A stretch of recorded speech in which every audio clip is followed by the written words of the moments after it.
Hey guys, welcome back to the channel. So I figured, since Mikaela's birthday just passed, she is now 2 years old by the way, but I figured since her birthday just passed, it's a great time to talk about her story. So some of you may know this, most of you probably not. So she is a NICU baby. She was born a few weeks early due to health issues on both ends, I guess. But I just want to jump into her story. I figure this may help some other parents that are going through something similar. But I don't think anything can really prepare you for a NICU stay with your baby. But let's just jump into it. I also have some pictures that I'll add throughout as we go through the story. I feel like we need some backstory as to why she was in the NICU, so we'll start off with that. So I was 19 when I got pregnant. Me and Riley had only been together for 2 months. Now keep in mind, we have known each other since I was in grade 7, so I believe you're 12. I've known him since I was 12. I was 96 pounds when I had gotten pregnant. I had severe HG, I can't say the word, hyperlipidemia. But, so yes, I had severe hyper HG, and I was puking literally every day, all day. So I ended up losing 3 pounds the first trimester. So I went down to 93 pounds. Throughout the whole pregnancy, I only went up to 107 pounds because of my HG. So that was in the 3rd trimester. I was 107 pounds. I went back to my doctor around 31 weeks and he weighed me again, and I had now weighed 105 pounds, so I lost 2 pounds. So he got a little concerned and my belly was measuring a bit behind, so he decided to send me for an ultrasound. So I go for an ultrasound at 32 weeks and her estimated weight was 4 pounds 9 ounces.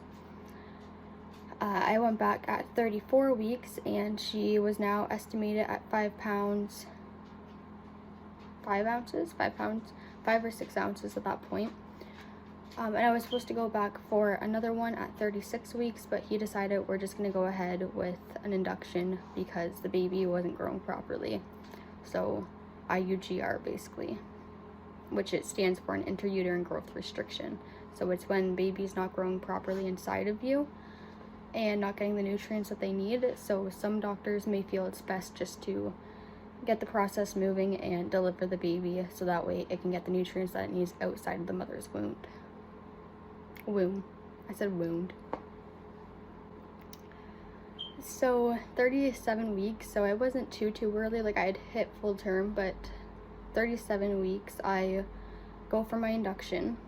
We only knew a week before that we were getting induced, so we had packed everything, planned everything. The hospital told us, like my doctor and everyone had told us to plan for, like pack for a NICU baby. I was a first-time mother, so I didn't really understand, like I didn't really know what to pack, and for some reason I kept thinking we weren't going to go to the NICU. So I get the balloon catheter, the Foley catheter, put inside of me around 7:30, around then. The night before I actually was induced, and they sent me back home. It was COVID during this time, so they wanted to try and minimize the amount of people that were in the hospital. Like COVID was full force. It was January of 2021. So I went back home. Cramps started about 30 minutes later. They got really intense. Like it made me so scared to actually go into labor because these were freaking painful. So I started bleeding as well. So I called the hospital and was like, am I in labor? Like what is going on? And they said everything sounds normal, just take a couple Tylenol and go to bed. Well, we didn't have any Tylenol, so Riley's trying to message everybody because it's like really late at night now. It's like 11 o'clock, nowhere's open.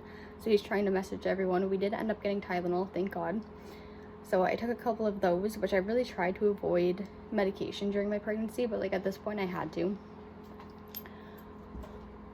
Come 1 o'clock in the morning, the pain and everything had stopped, so I was able to get some sleep, and then we got a call at 6 a.m.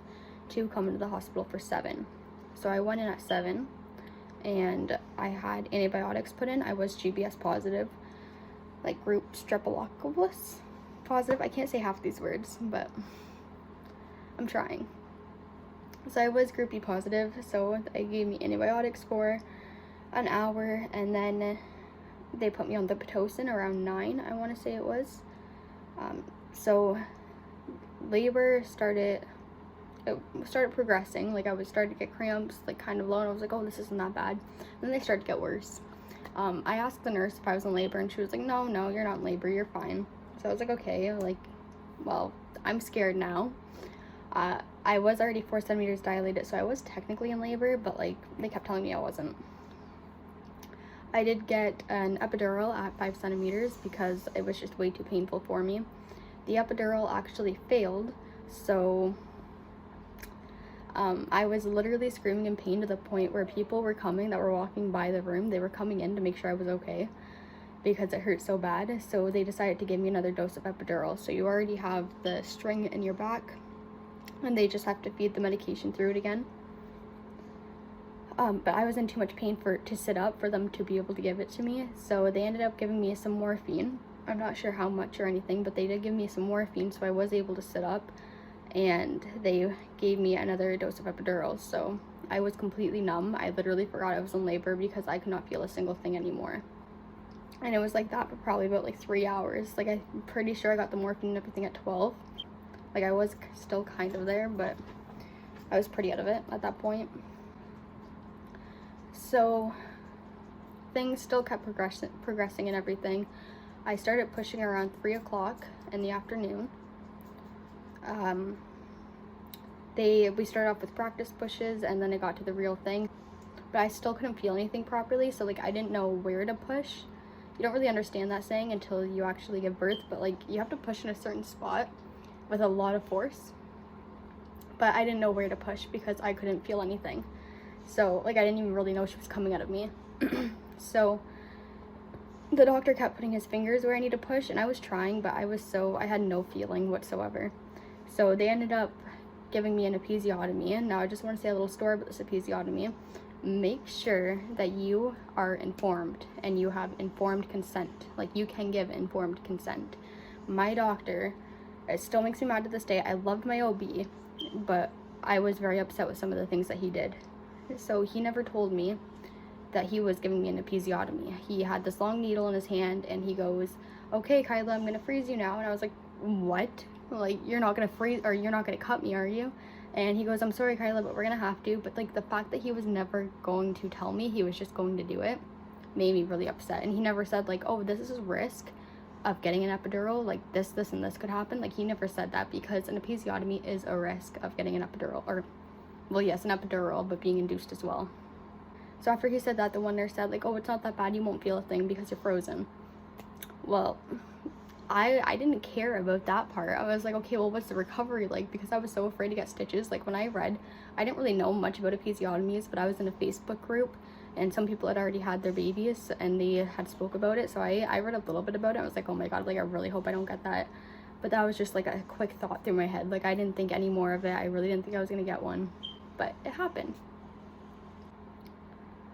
So Mikaela was born at 3:52 p.m. She weighed 4 pounds and 9 ounces, so she had stopped growing at 32 weeks.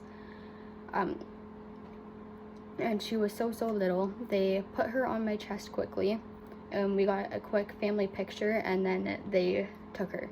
So they brought her over and weighed her, and then, you know how they set like that thing up beside the bed where they give them the quick wipe down and everything, and then they hand you back? She was over there, and there was a bunch of people over there. The room was packed with people when I'd given birth, because they expected some things to go wrong because she was going to be so little, which nobody told me that's, oh, they're all here because of this. They had the respiratory team there and another team, I can't remember. But all I remember hearing, I was trying to look at her past Riley as I was getting stitched up, and all I remember hearing is, we need respiratory, and my heart sank and I started crying. I was so upset. So respiratory team came over, and then they took her away, and I was stuck sitting there for about an hour and a half, maybe 2 hours after I had given birth. I didn't get any updates or anything from the doctors. Riley would come back and forth, but he wasn't getting any updates either, so we didn't really know what was happening. Once I had recovered a little bit and all of that, they put me in a wheelchair and wheeled me over to the NICU. We were able to see her for maybe 5 minutes, I want to say. And When we seen her, she had a CPAP, the CPAP machine on her mouth to help her breathing. She was hooked up to all these different tubes. She had a IV port in her arm so they could give her IV medicine. And it was the saddest thing ever. Like, I was sitting there the whole time. I knew what I was going to be walking into when I was in the delivery room still waiting to see her, but like nothing can prepare you. Nothing can prepare you for that moment when you see your child so small and helpless hooked up to all these wires. So after about 5 minutes of being in there, a group of people come in and they just start doing stuff, and I'm like, okay, what's happening right now?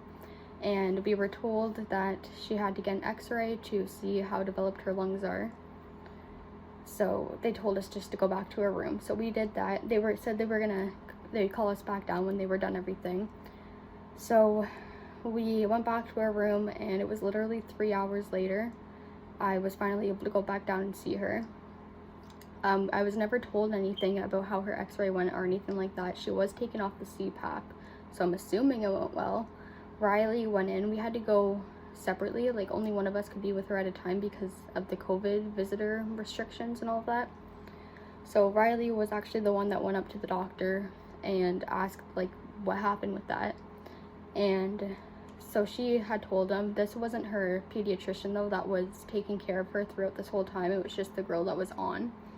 So she told Riley, oh yeah, it looks like her lungs are good and everything, so she just needed a little bit of help at the beginning, so they took her off of that.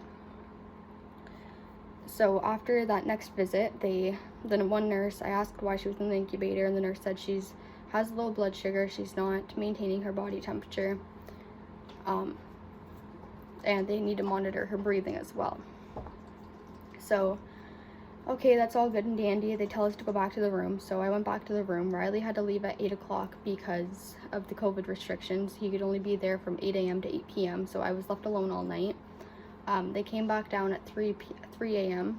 and told me that I could go and feed her if I wanted. I finally got to hold her 12 hours after she's been born, which I know a lot of moms have it a lot worse than that. They can't hold their babies for weeks, but it's so hard not being able to hold your baby after you give birth. Like with Nevaeh, it was such a different experience, and I felt so much more connected to her, where with Mikaela, you couldn't really do anything. I honestly think it's like a postpartum depression thing as well. I got to go feed her. I was breastfeeding. They did help me a little bit with knowing how to they did help me a little bit with latching and all of that because I was a first-time mom. I had no idea what I was doing. And then afterwards, they told me to go back to my room, so I went back to my room again. I really didn't want to because I finally got to hold her, but she needed to go in her incubator anyways because her body temperatures were all over the place. So I went back to my room, and then I went back down for the 6 a.m. feeding, and she had started puking everywhere. So the first day of being in the NICU, Riley had got to see her at 8 a.m. She was puking on every feed, and she wasn't eating enough. So that was a major concern. But that's all that really happened that day. Nothing really changed in regards to her IV port or her being in the incubator. I was discharged this day, the first day of the NICU. So we did have to go home, and I was calling literally every 3 hours. We would go up from 8 a.m. to 8 p.m. and I'd just sit with her. But that's all that really happened that first day in the NICU. The second day, she was still puking. She still wasn't eating enough, so they decided to put her on a feeding tube. So with the feeding tube, it goes up their nose and down into their belly, and then it's taped on the side of their face, which causes rashes, but it's taped on the side of their face. And then when they go to feed her, they hook the one end up to this bag, and the bag goes way up here, and it just goes into them. Now, instead of telling me like, oh, you can hold her when she gets this, no, they'd just have her laying on her back when they'd give it to her, and they wouldn't burp her or anything. So she was still puking, and me and Riley figured like it's because she's not being burped. So he actually ended up speaking up and saying something to them. Now, they didn't have like an activity log or anything like that. So every single nurse that came in, we had to tell them like, you have to make sure you burp her. Every like half ounce you have to burp her, or she's gonna keep puking. And the second day, she was also taken out of her incubator because she was now maintaining her body weight. So that's great. That's a step home. The third day in the NICU, she was weighed and she had gone down to 4 pounds and 5 ounces. We were also told that day that they think she was earlier, like the dates were wrong, and they think she was earlier than 37 weeks. They think she's a preemie. There was, I don't want to talk too much about the other babies that were in there with her, but there was another preemie that was born at 34 weeks that weighed the exact same amount as Mikaela.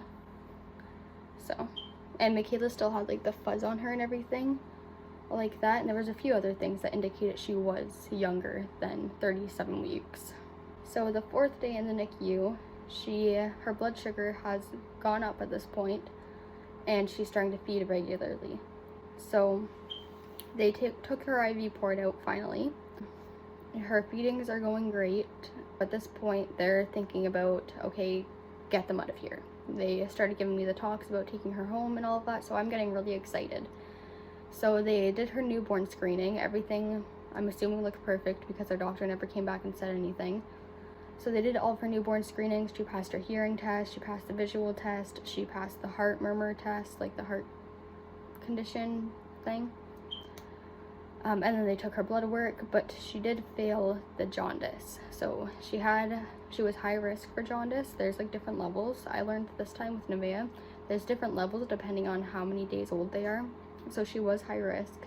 So she had to go into the light for 12 hours. So they did that. And the next day, her feeding tube, they had taken out the feeding tube. Because the only reason they took it out this day was because she had ripped it out of her, and Riley spoke up and said, like, she's doing great with her feedings. Do we really have to have this in, or can we try to, feed her normally? So we did that, and we had to do that for 24 hours. So I stayed there that night with her. I did pretty much every night. Oh, I forgot to mention. So a social worker came in and talked to me the third day of us being in there, and because I do have mental illnesses and they were aware of that, so she just asked me like how I'm doing and everything like that. So I explained to her, like, I feel like I have postpartum depression. Like, I'm sure it could just be the baby blues, but like I just don't feel a connection. But this is a video for another time. So she made it so the hospital could let me stay in the NICU. There's a parent room in there. It just has a couch that pulls out into a bed and a bathroom in it. So I was able to stay in with her. So the fifth day in the NICU, I was sleeping between feeds, obviously at night. I was sleeping, and I came out because like my boobs were getting full and everything, so I pumped and I went to bring my milk out, and they were already doing the car seat test with her, so it made me a little upset because like I wanted to be there, her first time in a car seat, and I just want to be there, and they took that away from me in a sense. But she did pass it, so that was great, and we did get to take her home on that fifth day, so it was amazing. I was very happy to take her home. She looked so small in her car seat. At that point, she was 4 pounds 5 ounces. At that point, she was 4 pounds 5 ounces. I enjoyed the NICU stay in the sense that we were new parents, and they did teach us a lot. Like, she had her first bath there, and how to feed a baby that's having problems with her like gas and everything. So we did have to burp her every ½ ounce for months and months and months, and she was still a very colicky baby. Like, she would cry so much, she'd get really bad gas, and then she'd have these like breathing issues. I was calling emergency services all the time. Our doctor, like our family doctor, just kept kind of brushing it off. Well, we had an appointment with a pediatrician again at 3 months old, and he finally figured out that she has a lactose intolerance, so we were switched over to soy formula. So we tried that, and honestly I think it made things worse. So I told the pediatrician, and he said, okay, we'll go on to this. It's dairy free, and she shouldn't have any issues afterwards. So we went on to, it's called Nutrigenamin. It's for babies that have dairy protein allergies. So she was never diagnosed with a dairy protein allergy, just lactose intolerant, so that's what we're keeping that as. So she was on that for the rest of that whole first year until we took her off formula, and she did great on it. She wasn't colicky anymore. So at a year old, we started giving her almond milk and oat milk because she still couldn't have dairy. We went back to the pediatrician around that time, and he gave us this chart. So it's like a pyramid, and you start off at the bottom and work your way up. So the first thing was try muffins and cakes and stuff that are made with dairy, so we started that. And then the next level was like yogurts and cheese and stuff like that, and then the last one was full on just milk. So that's what we did. She did very well during it, and now she drinks milk, she eats cheese, she loves the dairy. So that is Mikaela's NICU story. Obviously we weren't in there very long, but it felt like forever when you're in the NICU and you don't really know what the steps are to go home, because we weren't really told them during the whole process. It was just getting through day to day. It feels like forever. We're also with nurses most of the time, and the nurses were changed out every 12 hours, and we wouldn't usually get the nurse from the day before because they rotate around the labor and delivery room, which is where the NICU is also located at our hospital. So we were always dealing with different nurses, and none of them knew Mikaela. Like, they didn't really know anything besides what was wrote down. And the doctor we didn't see until like the last day of us being in the NICU. He didn't come and speak to us until then. So NICU experiences can really suck, basically. But that is Mikaela's story. She is now 2 years old. She was always a little bit behind in her milestones, but that was to be considered because she was a little early. But she's pretty much caught up now. I believe around 18 months is when she really started catching up to all the other babies. Her only fallback now is her speech, but we are going to see if there's like another reason as to why her speech isn't where it should be yet. But they're not really too concerned because she is communicating well. I did mention this in my last video, I believe it was. It might have been, no, the video before last. The one, it's about her doctor appointment and her birthday. I'll link it right here if you guys want to see it. Yeah, that's where we're at now, and that's where we were. I hope this video can help somebody that is dealing with an IUGR baby and kind of give you an idea of what to expect. It's really common for them to have low blood sugar and not be able to maintain their body weight.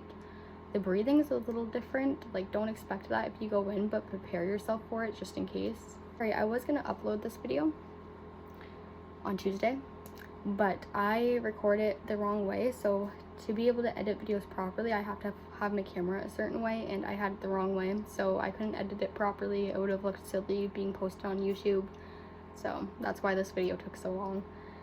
But I hope you guys have an amazing day. Make sure you follow me on all my social medias.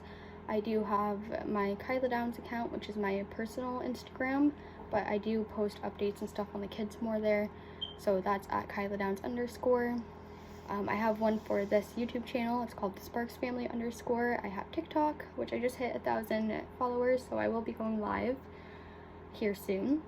And then I will also be going live on this channel on Friday, so make sure you guys are around for that. It will most likely be around 3 o'clock, I want to say. I'll be doing a Q&A or just whatever. I'm not really completely sure yet, but I will be live, so make sure you are there for that. And all the links to my social medias will be down below, and I'll see you guys next time.